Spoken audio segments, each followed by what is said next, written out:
Yes, Projan Media gwe mukutu gwokka gwolina okwekumirako kubanga ofuna amawulire ageesigika ate nga agakagwawo. Wano Projan Media naga tetukola lugambo ate wabula tetwesiba ku kintu kimu. Tukola stories okuva ku politics paka ku muntu wa bulijjo. Sports yena tuba tumukola namulindoza oli musanyufu nakuwaddeko katono nnyo ku sports. Era bw'oba owuliza stories zaffe zonna eno gye ziggwerayo ntera okuwaayo ku updates za sports entonotono eziba zigenze maaso wano wakati mu ggwanga. Projan Media gwatana subscribinga okola nsobi y'amaanyi nnyo ate ndowooza olina kyonnoonyaako era nsuubira ojja kifuna bw'oba olina kyonnoonyaako wabula nga sinakutiisatiisa sooka osubscribinge genda ohitinga subscription button bw'omala hitinga notification bell akantu kalinga akadde kali awo kahitinga ogenda kuba ofuna notification buli kaseera tunaaba tutaddeyo stories. Team Oman, Team Dubai, Team Saudi Arabia, Team Jordan, Team Canada, Team USA, Team Kireka kasoko saawa mwebale nnyo okwekumya Projan Media. Makerere wano namwe mwe muli nnyo bulungi Projan Media temugivaako buli kaseera. Bana abantu wammanga comment zammwe nzirabyeko. Omumbejja Rashida comment yo njirabye webale nnyo okwekumya Projan Media. Businje sigenda kuba na budde bungi busoma comment zammwe ne comment zammwe nzirabyeko wano ku stories zaffe eziba zisembyeye emabegakaawo ndabyeko comment zammwe nnyingi nnyo ng'era mulaga nti mugoberera nnyo buli kamu kemba nkoze kemba ntaddeyo. Omumbejja Rashida nkugambye ku kooli nnyo. Businje Jokes nkulabye kooli nnyo ku Projan Media TV. Aaron Susan nkulaba kooli nnyo oli Team Saudi Oye ogambye wano Team Saudi Oye. Sophie Naluoga nkulabye kooli nnyo ku Projan Media. Kaketo Sharifu nkulabye. Morena K webale nnyo okwekumya Projan Media TV okola omulimu gw'amaanyi nnyo. Sara nkulaba kooli nnyo. Pauline Nadi nkulaba kooli nnyo ku Projan Media TV ate okola omulimu gw'amaanyi nnyo. Paul nkulaba kooli nnyo. Omani wabula gwe oba lyerinnya ly'ettuufu oba lwakwanga gyokolera osobola okubanga weetuma Omani okola omulimu gw'amaanyi nnyo. Fiona Malaika kooli nnyo ate Fiona oli wanjawulo kuba gwe bukanaku nkulaba kooli nnyo ku Projan Media.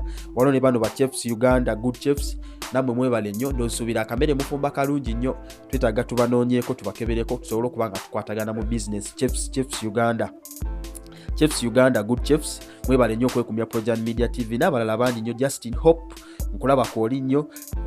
Waliwo Nakakande Team Kikyusa ab'Ekyusa amatumiddeko nnyo mwebale nnyo okwekumya Projan Media TV mukola omulimu gw'amaanyi nnyo. Team Kuwait oba bakisoma Kuwait simanyi ne Team Kuwait gye muli nnyo namwe mulaba Projan Media olutatadde buli kamu kemba ataddeyo ne mbanga mu commentinga kwe muli nnyo. Olunaku lwaleero nga sirandaze nnyo oba nga sikutute wala nnyo kuleetedde emboozi yanjawulo nnyo. Ensangi zino oba ennaku zino wabaddewo akantu akatrendinga ku social media. Nsuubira buli omu wano agobera Projan Media gwali ku live chat oyina kobadde oteekayo ku setasiyo nga kakwatagana kana akabadde katrendinga ennyo era omwavu waakufa gamubadde mukakozesa nnyo. Olunaku lwaleero kuleetedde emboozi ey'enjawulo ekwataganako omwavu waakufa kasibukawa akagamba ako ate akakakere aka green kasibukawa tuula okalire nkunnyonnyole kana akakere gye kasibuka wano ku Projan Media nze nagamba nze najja kutuusaako buli kamu akaba kaguddewo wano ku Projan Media ngenda kuba nka kutuusaako bulungi nnyo. Akakakere buli omu kateeka ku status nakalabeko ku status ya Kakinina nakulabyeko ng'okateekayoko nakandi Farida ngoperezaako wano message wano kulabe comment yo ndi wakomyewo webale nnyo okudda ku Projan Media TV tubadde tukumisinga nnyo naye webale nnyo comment yo tukulaba kooli nnyo. Karo nawe nkulaba kooli era ngenda kunnyonnyola akantu akootero teekayo nti omwavu waakufa kasibukawa akakere aka green ako wano Projan Media tuulo kalire nsobole okunnyonnyola. Akakere ako mu Uganda muno nga sinajja mu Uganda muno kalina gye kasibuka era kasibuka mu ggwanga lya USA oba ku butaka bwa Trump abasinga ndooza Team USA gye muli ndooza muyinza otegeera emboozi eno gye mba njogerako ku television yammwe gye bayita NBC gye mutera okulaba eyo mu USA gye bayita National Broadcasting Company. Kana akakere eno show kwe yasooka okupremieringira kwe yasooka okuzanyira edde nnyo. Kana akakere amannya gaako amatuufu oba oyinza okayita Kakamit Frog katera nnyo okulabikira ku show ya The Muppet Show era eyo show yazanyibwanga nnyo ku Sam and Friends ndooza ku NBC mu myaka gya 1955 gye katandikira era nga yasooka okalabikirako oba yasooka okuzanyira Behind That Frog mu kifaananyi ekyo naye nga akakere kano kunyolako katono kaba nga kakatuuni yalinga show ya katuuni ng'ey'abaana abato naye nga n'abantu abakulu baginyumirwanga nnyo kuba abasinga bagyogerako bingi nnyo era nga kano akakere kazanyanga ng'akakere nenge mabega omuntu yakogereramu yali nga muntu waddala nga akogereramu nga mumanyi cartoon oba animation nenga kabanga nnyo ku Muppet Show. The Muppet Show wano ku TV gye bayita NBC oba National Broadcasting Company. Era omuntu yasooka oba yakatondawo oba yakacreating yajja neno concept yeno the Muppet Show oba gite Kermit Frog. Ono bali bamuyita Jim Henson. Era mu 1955 yali amaze okwetinga kana akantu n'akazanyiramu oba n'azanya behind mu kifaananyi ekyo kyakakakere paka bwe yafa mu 1909.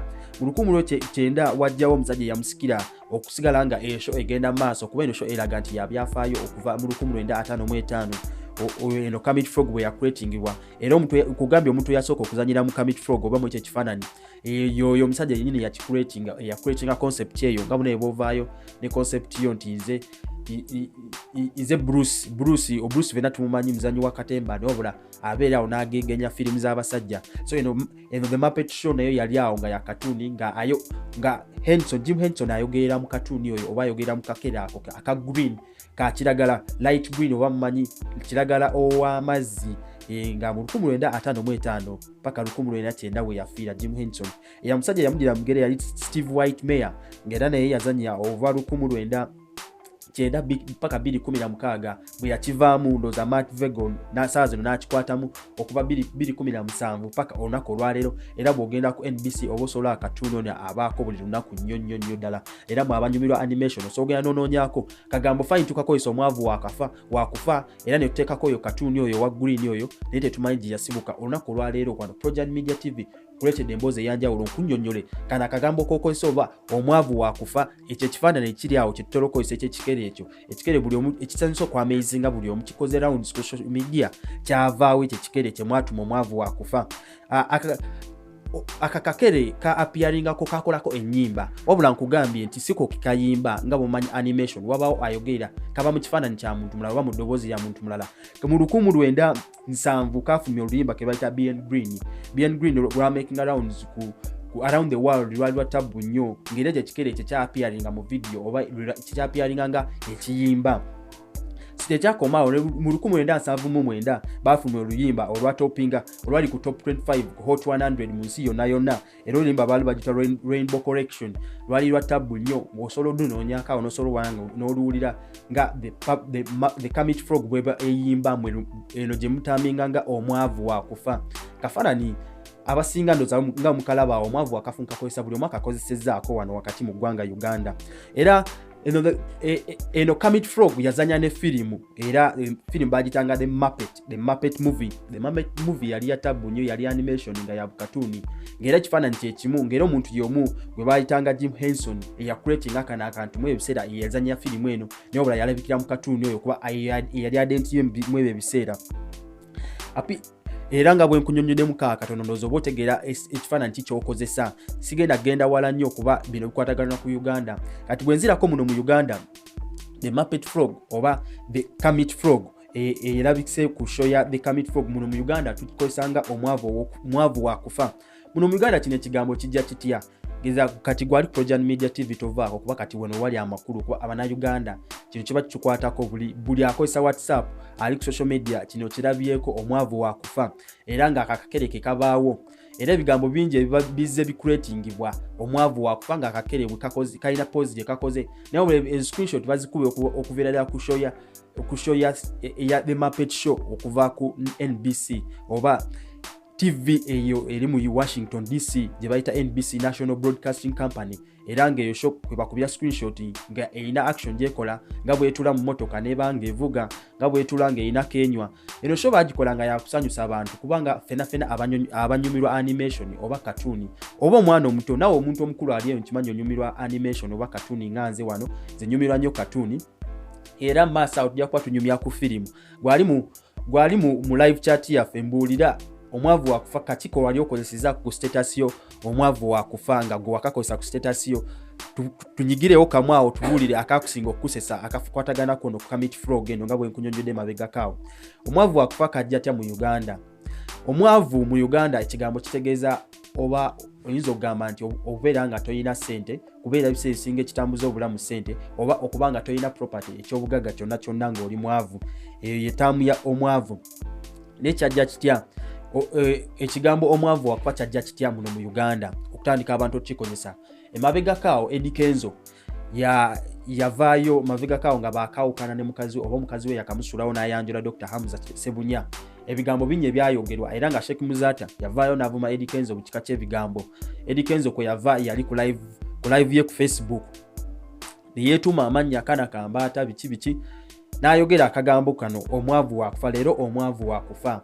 Era Kenzo bwe yakoogera abantu tebakawanya obudde wabula baakogerako just katono nnyo ne kamaa ne kasangukawo omwaka oguwedde nga omujjukira story ya Eddie Kenzo bwe yabaawo omwaka oguwedde. Kagambo kasiimukawo ne kabanga kale tebakyakakozesa nnyo, naye ono January asobodde okubanga azuukisa akagambo kano ne kuddamu okutandika okutojjera wano mu Uganda nga buli omwaka akozesa olwa embeera y'ebyensimbi n'embeera y'obwavu n'embeera y'omusana n'embeera y'okubonaabona eri wakati wano wakati mu Uganda. Buli afuna ekizibu avaayo n'amaliriza nti omwavu waakufa, nga kyagezako tegeeza nti ebizibu bingi by'alina era nga ndooza bituuse okumukolaki bimuyinze, talina solution yonna. Kati muno mu Uganda bwe kyavaawo ezzemu zuukusa nnyo kino ekigambo. Mabegakaawo waliwo ku social media yalinga admission letter yali making around social media ku WhatsApp, Facebook, Twitter wona ng'era yeewuunyisa nnyo abantu. Yali ya admission yali ya erimu ku masomero amanene wano wakati mu Uganda admission, naye nga admission kwaliko fees wa bukadde bubiri ow'omwana wa primary boarding primary school, ng'omwana agenda mu kisulo ekya primary school naye nga agenda asasula obukadde bubiri.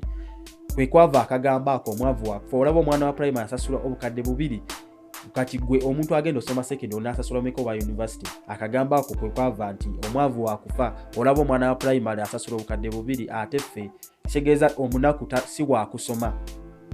Akagambo ne kakomawo, wabula olunaku olwaleero nkukuŋŋaanyizaayo obugambo obumu bwe tuyinza okukozesa oba obadde bumakinga round ku social media okusinza kana akakere nga bwe nkunyonyedde gye kaasibuka ne mu Uganda kazze katya mu Uganda muno. Era nga obusinza okunsanyusa bwe nkuŋŋaanyizaayo bw'oyinza okuwuliriza naye ne bukusesa, wabula gwali ku live chat yaffe kakinina nkulaba baako commenting ngaawo bwe kotera okukozesa ennyo oba akasinga okusanyusa. Akasookera ddala akasinga okunsanyusa kengezaako okukuŋŋaanyizaayo wali omwavu tannafa ali ku drip. Akantu kansesa nnyo era nga akakere naawe okalabaawo aka green ako bakakozesa nnyo oba kayite the commit frog. Okuva n'olunaku olwaleero oyinza okuteekwasa kintu kirala nnyo. Projan Media tukujjiddeyo emboozi yonna ne tukunyonnyola the commit frog ensibuko yaayo n'omwavu waakufa kaasibuka katya muno mu Uganda, era nga buli omu abadde akakozesa naye nga tategeera gye kaasibuka. Wabula nze Projan Media n'agamba buli kimu mba nsobola okukikutuusaako n'ekikunyonnyola n'okitegeera bulungi nnyo ddala, era nga abasinga bazze basiimamu. Bwebale nnyo okusiima n'okulaba Projan Media TV. Akalala kasinga okunsanyusa oba kazze kansanyusa ensangi zino, omwavu azze engulu bannange oba okalaba abo omwavu azze engulu awo nawe oba okalaba bwe bumu obusinza okunsanyusa no Projan Media. Oh God, he has been kidnapped. Omwavu mbo awambiddwa nga muze mbiraba wano Projan Media nkuweereza obusinza okunsanyusa. Nawe vaayo mu comment box yange osobola okunnyonnyola bwe kaliwo akasinza okunsanyusa. Finally omwavu ayiseeko mu kibuga, ndowooza mulaba nga ali kaggaali awo, omwavu waakufa. Kantu kamaking around social media buli omwaka atadde ku status ye ne olunaku olwaleero nkunnyonnyodde gye kaasibuka, ng'era ndowooza ebifaananyi awo obusinza okunsanyusa bulinga 10 bwe ngenda okukulonderako obuze bunsanyusa. Wabula naawe osoogenda mu comment box n'oyongerako akako akazze kakusanyusa, commentinga ng'okozesa akako akazze kakusanyusa, caption gye batera okuteeka ku kano kadole oba ka commit frog.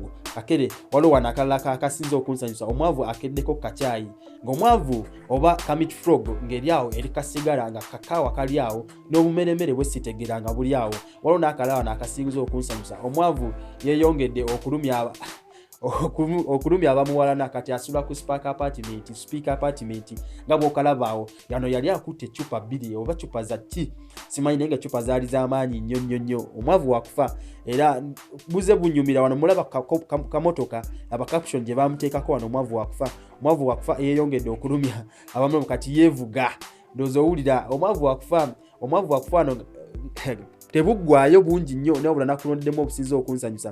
Omwavu waakufa yeesozze omuziki industry nozangayo mukalabaawo kansanyusiza nnyo kyola napikinze interest naye abalabi bange oba abalabi ba Projan Media TV abafollowinga Projan Media TV kangezeko banyonyola ekikwatagana ku bintu omwavu wakufa era bwe bumu bwensobola okulondera obusinza okunsanyusa ku social media nawe osobola okuba n'obuva obuzibu kusanyusa ku social media buli omu ateeka ku status era nange sobola kwegaana status yange kabadde kooko era nga kabadde kanyumira nnyo omwavu wakufa emboozi y'omwavu wakufa nkubulidde gye kasibuka okuva 1955 eyakakuletinga n'akazanyiramu n'azanyamu ekyo ekifaananyi paka 1990 omusajja gwe bayita Jim Henson n'abalala ne bajja ne bakwata mu 1990 waliwo awo Maati najja n'akwatamu kati saawa zino waliwo Vego eyakwatamu oba Vagel gwoyinza ogamba nti yakwatamu paka olunaku olwaleero kuva 2017 ng'era yazanyamu ekyo ekifaananyi ng'era eyo show the Muppet Show eraga ku NBC eri ku TV esangibwa mu Washington DC oba oyinza ogamba the National Broadcasting Company esangibwa mu Washington DC bebe mukubi nekubulya n'ensibuka yayo mu Uganda ani yakaleeta era ng'omusajja mukulu aze akola amawulire buli kaseera alaga nti musajja leeta ajja kuggwayo obula kinajjukirwa nti mu Uganda bigambo bingi ebize bicreatingibwa abayimbi ab'enjawulo kinajjukira nti mabegako Bobi Wine creating ebigambo bingi nnyo Kiwaani mukijjukira bulungi nnyo Mbada ebigambo ebitalina meaning obula nga byategeezanga bintu ebirala nnyo wano osobola okuvaayo n'otubuulira bigambo kigwe bibaali bacreatinzeeko ebikusanyusa ng'era bikya making rounds ng'era byakolako rounds nga omwavu wakufa we kiri okukola saawa zino mu Uganda. Projan Media nga mmaliriza sigenda kuba nkuleka nga sikugaye nti Projan Media oba nga tetwekubidde kalango kano nti Projan Media tukwata emikolo okubulira amazima tukwata omukolo gwo nosigala nga naawe osobola okuba nga onyonyola abazzukulu nti nakola omukolo lubana bankuba embaga bankuba empeta nga yali ya tabu nnyo naye ng'ogenda banyonyola otya nga Projan Media tukwatidde omukolo gwo ne tugukuterekera nosobola okubanga osobola ogusanga emyaka ne bayita emyaka 10 nga tegufudde. Projan Media tukola photoshoot, tukuba photography, tukola cinema, tukuba n'obulango gwalina akalango kongo oyagala kukakwatira okukakolera wano Projan Media byonna tubikola ebyo. Abantu bano wamanga kakinino baddeko wona we bale na Kandi Farida n'abalala bangi nnyo Team Oman, Team USA, Team Jordan, Team Muscat mwebale nnyo nina kutumiddeko nnyo webale mu Kikoni awo kumpi ne police station yo mu Kikoni nkolaba ku olinya awo ku hotel ya Grand Global.